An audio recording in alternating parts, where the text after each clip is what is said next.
me Honda, hit me Honda, hit me Honda, hit me Honda, hit me Honda, yeah, run me over tonight. Did you like that?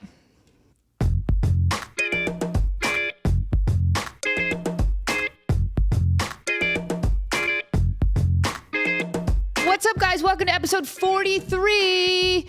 Yeah, there will not be an episode next week because guess what, y'all? I'm going to be in London. I'm going to London. And any of my fans who are like in London or from London, don't be like, hey, let's meet up. I can't.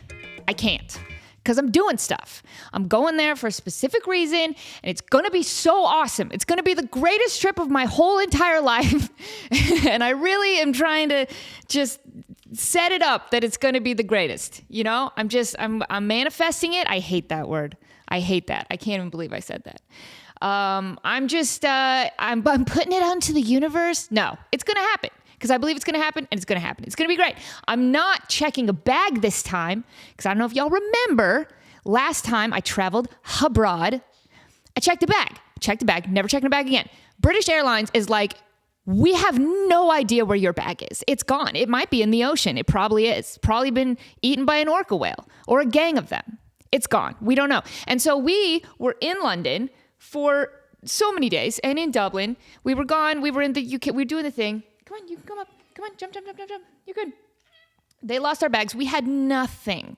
Like we were wearing the same pair of clothes like 3 days in a row, like trying to get to our destination, trying to like buy clothes. It was a debacle in every sense of the word. So we ain't doing that no more. We have vowed to never check luggage on a trip ever again. It's just not happening. We're gonna go full backpack it, right? We're gonna backpack it like we're going over the Andes, like we're going to Mount Everest, like we're doing it. We're getting the big ugly backpack and we're just backpacking it. Get off. Pick where you want to be. Don't just stand there awkwardly. Either get on the table, or get over, or get up here. Just pick up. It's weird where you're standing right there, girl, Kevin. Okay, she's not gonna move. So anyway, super excited for London. And again, can't meet up. I can't. I don't have time for you. I don't have time for anybody. I have things to do, and it's going to be awesome. So follow me on social media because I'm going to be posting updates of this cool thing that I'm doing. It's going to be so, dude. Oh, I'm so excited. It's going to be so great. But anyway, I'm shooting a movie this week. Your girl's shooting a movie. She's in a movie. Girl Kevin is still standing here so awkward. She's still standing here so awkward. Look at, like, just pick a place. Pick where you're going to go. Thank you. Just, yep. Good. Right there's fine. Just settle. Can we settle? Thank you. So your girl's shooting a movie this week. I'm not going to tell you what movie it is. You know why? Because I'm going to be tricky. I'm going to say, if you want to know what movie it is, follow me on Instagram because I'm going to be posting updates and BTS crap. It's going to be great. But I'll say it's a super funny horror film. The horrors persist, but so do I. That should be the tagline for this podcast. Anyway, so you know what we're going to talk about today? I just figured this out literally while I'm talking. I did not plan this episode out. I kind of have stopped planning out episodes. It's too stressful. I don't have time. We're just going to wing it. Are you come back, Kevin? Kevin's face is covered in water. He's the kind of cat that just drinks so violently that it just splashes his entire face. And you look so dumb right now. If I can get you over, can you come over here? So what I decided we're going to talk about today is confidence. We're going to talk about confidence. And I've kind of talked about this a little bit before, but whatever. I'm talking about it again. So this last weekend, I got to do two really cool things. I got to kind of guest star with two bands that I'm not in, right? There's a band called Velvet Chains, and there's a band called the Misfits. Can I say it again? The Misfits. The Misfits. And both This is not going well for me speech-wise. So both of them, they came to your girl and they're like, yo, will you jump up and sing a song with us? And I'm like, hell yeah, let's do it. I didn't even hesitate, right? And that's new for me because even though I was a competitive dancer for many, many years and I was on stage constantly, I never really felt like I got used to it. I still felt like I would get nervous. It was a different kind of pressure when you're a kid, and you're on stage, because like now, if I go on stage and I fail, I feel like I'm kind of only letting down myself. But when you're a kid and you go on stage and you fail, you kind of feel like you're like letting down your parents. Not that my parents were pushy or anything like that, but you do have that extra added pressure when you're a kid that like, I'm on stage and like everybody I know is here because my mom invited Aunt Debbie and Uncle Jeff and Grandma, and both grandmas are here and everybody's here. And they don't even have the subtle cell phone video, right? They've brought giant video camcorders, the ones that are like perched on your shoulder like a boombox. Like they're filming you with a giant apparatus from the first row. Like there's so much pressure when you're a kid and you're on stage, which is funny because now that I'm a parent, I get that they didn't care if I messed up or not. They didn't care if I failed. They just were happy to see me do something. Because that's me now. Because now I get to see my kids go on stage, and I could absolutely care less whether they do good or whether they don't do good. I'm just so proud of them for being up there and doing a thing. Dude, so much of life is just doing a thing. It's just doing a thing. Usually doing a thing that you're scared to do. I've talked about that before. We're going to talk about it again. But when you're a kid, you don't understand that everybody who's come out to see you at your recital or your dance competition, they don't care whether you do good. Obviously they want you to do good, but they just love you no matter what. And you can fall on your butt and they still support you. In fact, I did fall on my butt recently. I'm going to show that clip right now. I just remembered I did this. The last time I did a tap solo on stage here in Vegas, the floor was very slippery. And I did this move where I kind of like went off balance, Michael Jackson style, kind of, and my foot slipped out from under me. Boom! And down I went. I'm going to show it right now.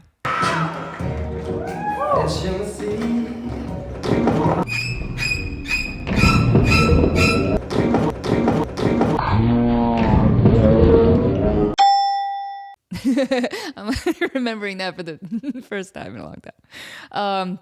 But what'd your girl do? Did she run off stage and cry? Nope. She got right back up and she kept doing her thing. And guess what? I got the biggest applause of the whole night.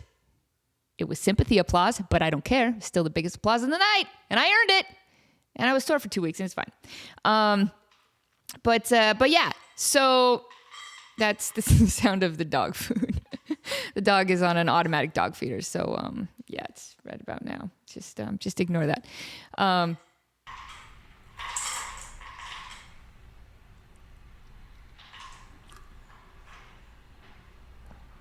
Is it done? It's not done. It's not done. Can we Smashing Pumpkins real quick? Can we Billy Corgan?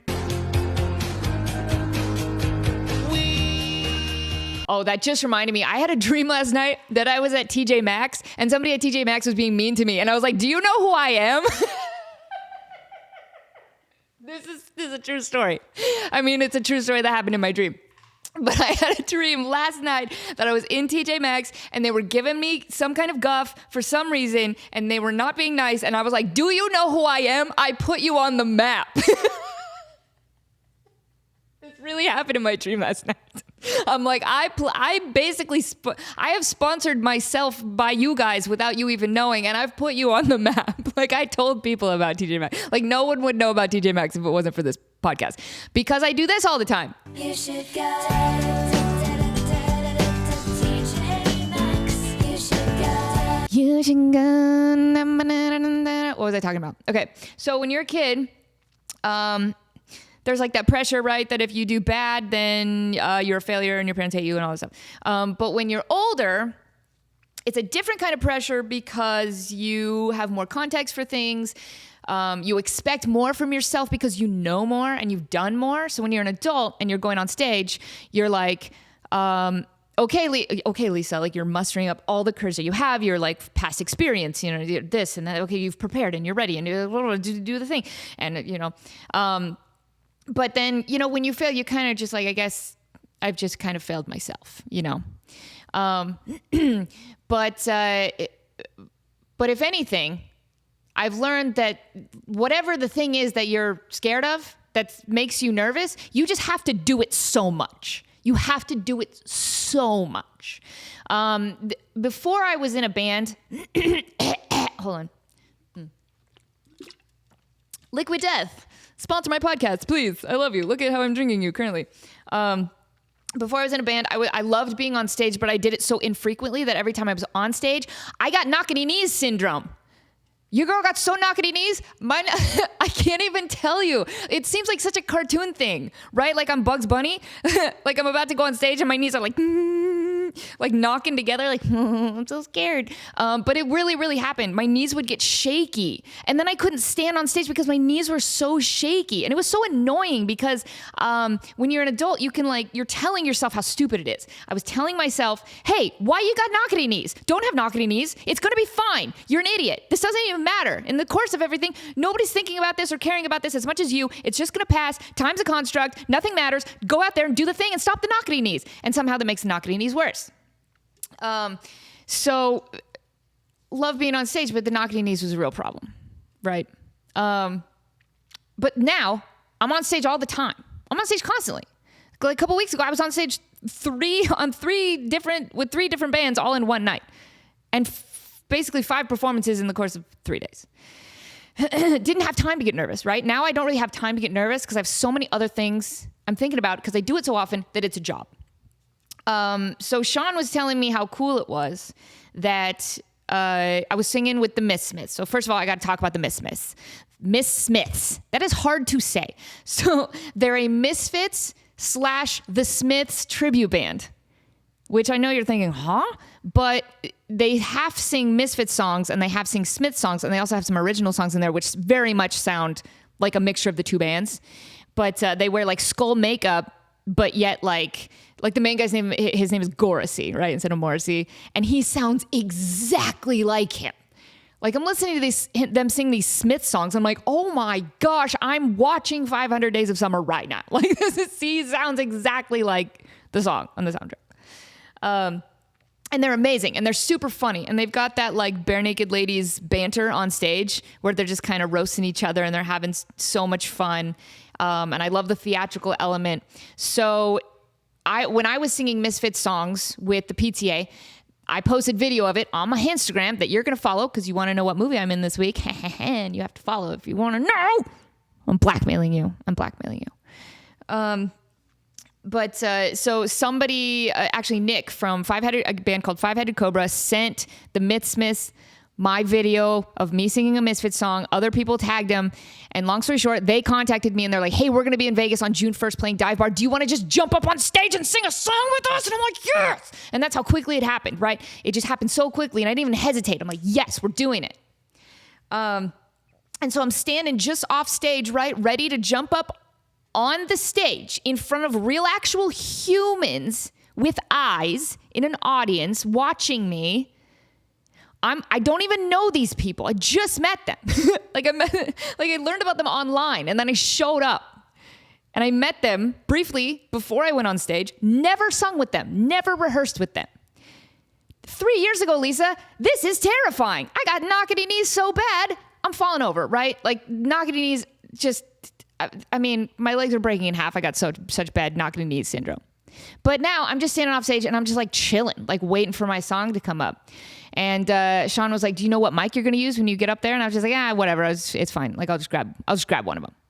And in that moment, it was very insignificant. But he brought it up later. He was like, how cool is that? That like, you're such an overthinker and you got anxiety that in the past you would have been like, I don't know when to go up there. I don't know what mic to grab. I don't know. I didn't do a sound check. I've never rehearsed with them. Like I overthink everything. But in that moment, I wasn't even thinking about that. I wasn't thinking about how nervous I was and do I remember the lyrics and are they going to like me? It wasn't any of that. I was looking at the stage like, okay, where am I going to jump, right? Like I'm going to go over there. I'm going to jump. I'm going to headbang over there. I'm going to run over there. I was like analyzing it like a map, like planning out my attack as opposed to being nervous about the battle, which is so cool. And it's only because I've been doing it so much. And you have to do the thing. Whatever scares you and whatever you're nervous about, if that is a career path that you're chasing, you got to do it so much. It's so scary, but it's only scary because you don't do it enough. It's kind of like when you start playing guitar. Hold on. It's like when you start playing guitar, you're like, hell yeah, I'm going to be a guitar player. I'm going to entertain everybody. Campfires, watch out. Here I come. I'm a guitar player. And so you start playing guitar, and the first 2 to 3 weeks that you're playing guitar, it's so excruciatingly painful. It's so painful. Most people quit when they first start learning guitar because of how painful it is. Your fingers are developing calluses, and the only way to develop calluses is to keep playing and push through the excruciating pain. It's what's the expression where it's like something by fire? Something by fire? Sean. He's not even here. Is he here? Sean, are you here? Baptism by fire? Is that even the right analysis or phrase, idiom, whatever? Like you have to push through the pain.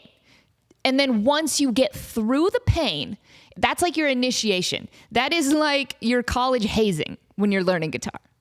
You push through the pain, you develop calluses, and guess what? Now you can play pain-free forever if you keep playing. You can lose your calluses, but if you just keep playing, you're pain-free forever. But it's because you have to keep doing it. You have to stick with it. These things do not happen overnight. So now I'm at a place where I perform so much that I just don't get nervous. I'm just ready to go. I don't overthink it anymore. I just jump up there and I do my thing. And I stay in the moment. And here's an interesting thing. Here's an interesting quote that I want you guys to think about, because this was said to me, and it seems like such an insignificant quote that almost doesn't even really make sense. But for some reason, it just I remember it for the rest of my life, and it really has affected me in a great way.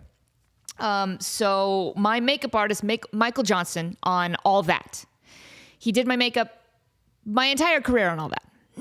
He's amazing. Love him to death. And he's done makeup for every Nickelodeon show. I mean, like Zoe and Victorious and Harvey Danger and every Nickelodeon show, like he's done the makeup for it. And he's won Emmys, and he's incredible. Michael Johnston. So one time, I was in the hair and makeup chair, and I was going to sing at like a showcase, right? So the executives at Nickelodeon wanted to have a showcase with kids on the show, on all of the Nickelodeon shows, to see like, what kind of talent do you have? Like, who is talented, right? Like who's talented? So Chelsea sang a solo, and she had like backup dancers, which is like so cool. She's like little Britney Spears. And I was going to sing like a country song, I think. But I was such a wreck. I was so nervous sitting in his chair before I went on. And he just he could tell I was just a ball of anxiety. And he looked at me and he just said, the moment's going to come, and then the moment's going to pass. And it was kind of this weird, like Gandhi type of like Zen yoga type of like weird quote. But for some reason, it like really sunk in, and it's what I needed to know at that time. And what he was telling me is that you can worry about it all you want, but none of the worrying affects the moment. It's all about the moment, right? It's like that quote of like, worrying means you suffer twice, right? Because you're worrying about the thing, and then you also have to do the thing. So if you just wipe out the worry, if you don't worry, then you only have to do the thing. And for some reason, that just like really reset my brain, that I'm like, oh, yeah, it's just a moment. And I don't need to worry about the moment. I just need to live in the moment and do the thing. And then it's going to be gone. The moment will come, and then the moment will be gone. And I just thought that was really cool. It was just, felt like I was meant to hear that quote at that time, because I've thought about it like every week for how many years now? Since I was 14. It just meant a lot to me at the time. But that actually reminds me of a very funny story. All of this about like being confident and not worrying. So a couple years ago, I hosted an event for the UFC, and it was a live panel at a hotel here in town. It was for like a summit, right? For like a UFC like fighters summit, where they gather all of the biggest, most famous UFC fighters to one hotel, and then they talk at them and they tell them things, and it's just like it's like a camp. It's like a vacation Bible school for UFC fighters. And they wanted me to host a panel, and I was absolutely terrified. Like, of course I agreed, but I was terrified because I didn't do a lot of live hosting at the time. Like, I was never on stage. Not only was I going to be on stage, I was going to be on stage in front of so many very famous people. Like, I was really into the UFC at the time. I was hosting the UFC Minute. I knew all of these fighters. It would have been so much easier if I didn't, right? If I didn't care about the fighters and I was like, it's just a bunch of buff guys. Who's scared of buff guys? Not me. But now I'm just like, oh my gosh, it's John Jones. Oh my gosh, it's Dan Henderson. Oh my gosh, it's Forrest Griffin. Oh my gosh, is that Daniel Poirier? Is that his name? No. Poirier. What's his name? Dustin Poirier. Is that Conor McGregor? I'm like, I know them so well and then can't even say their name. But Ronda Rousey, is that Ronda Rousey? Oh my God. Like, I knew everybody. And so I was like starstruck by all of them.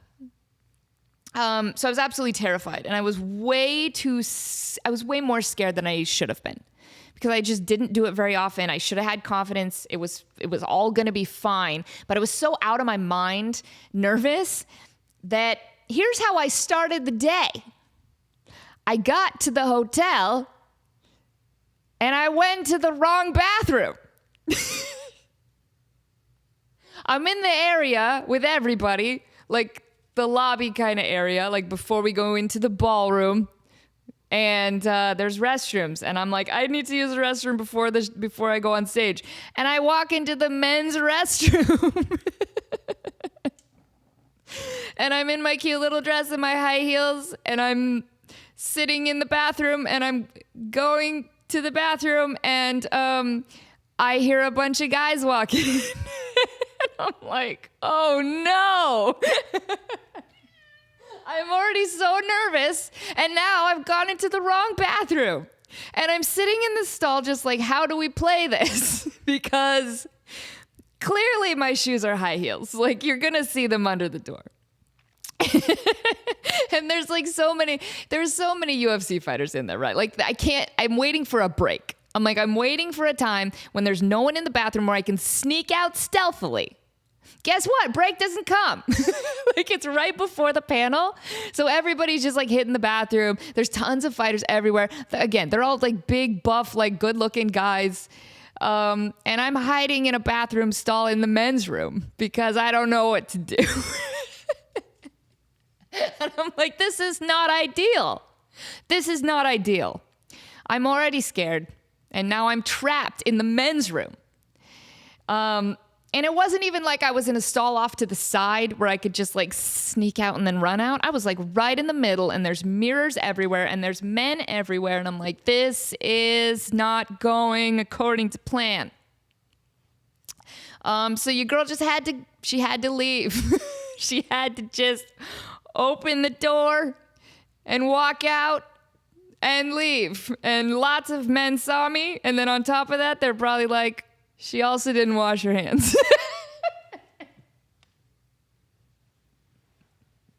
Dude, I was so embarrassed. I was so embarrassed. There's no way the 12 very famous UFC fighters in the bathroom didn't see me. There's no way.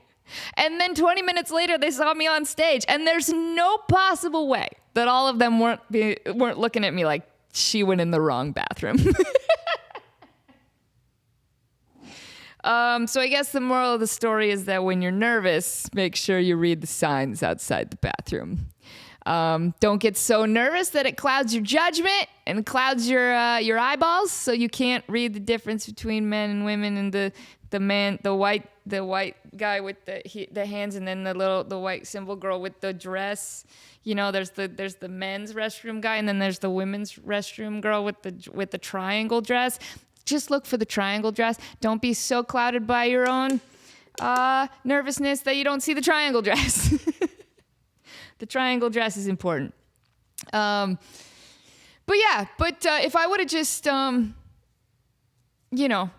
if I hadn't been so worried and anxious and overthinking the whole thing, that wouldn't have happened, right? I couldn't think about anything else. I was so scared. But if I would just take in a deep breath, realize the moment's going to come, the moment's going to pass, worrying isn't going to help one way or the other, I wouldn't have gone to the wrong restroom. And I wouldn't have embarrassed myself right before I went on stage. So I guess that's all. I don't know. I don't know if I'm trying to be inspirational. I don't know if I'm trying to I think I'm just trying to pass on experience that I've learned. And guess what? I'm still learning. I was telling Sean that every single time I jump on stage, and whether I'm like guest starring with somebody or I'm singing with one of the 25 bands that I'm in, I'm only in 3, I think. Am I in 3? 4? 3? 3. 2.5. I'm in 2.5. Whatever it is, every stage experience is going to be a little bit different. So I feel like I'm always gaining experience and I'm leveling up, right? Even if it's a little bar gig and there's only 25 people there, it doesn't matter. Just getting up on stage, doing the thing, you're gaining experience, you're leveling up. You know, these are my raid battles. Every Pokemon raid battle that you do in Pokemon Go, you gain experience. Whether you want the Pokemon or not that you're fighting for, it doesn't matter. You're getting your Stardust and your candies and your experience and you're leveling up, and that's what matters. Life is Pokemon Go, and you got to level up. So that's all I got, I think. Where am I at? Oh, dude, I'm so good. I've done this so much that I can just like pinpoint when it's nearly been a half an hour, and I can wrap it up. Thank you guys so much for watching. Check out my band on Spotify, Von Bolt, and check out, I have some awesome new videos that I've posted on Instagram of me singing with the Misfits. Please check them out. They're on tour. If they come to your city, I absolutely need you to go see them because it's not just another band. They're super funny. They're theatric. They're theatrical. They're theatrical. I think that's what I meant to say. They're funny. They're theatrical. They're very talented. They sound great. It's a great time. I'm actually more excited that I learned about them and got to see them perform than I was even just getting to play with them. Like getting to play with them was cool, but then just discovering them as a band, that was worth going out to see them in the first place. And they were super sweet and gracious to let me crash their set, but I had a great time. But yeah, check out the Misfits. Follow me on Instagram and I'll let you guys know what movie I'm in this week. No podcast next week because I'm going to be in London calling. And London's calling, but I'm not going to be calling you because I'm going to be in London and I can't talk to you while I'm there. But follow me on Instagram and I'll be posting stuff. But I can't wait. So that's all I got. Happy episode 43. Bye, y'all.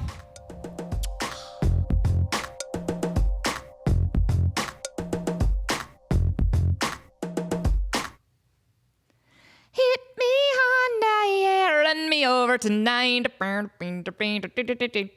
Ow. Ow, because I got hit by the Honda.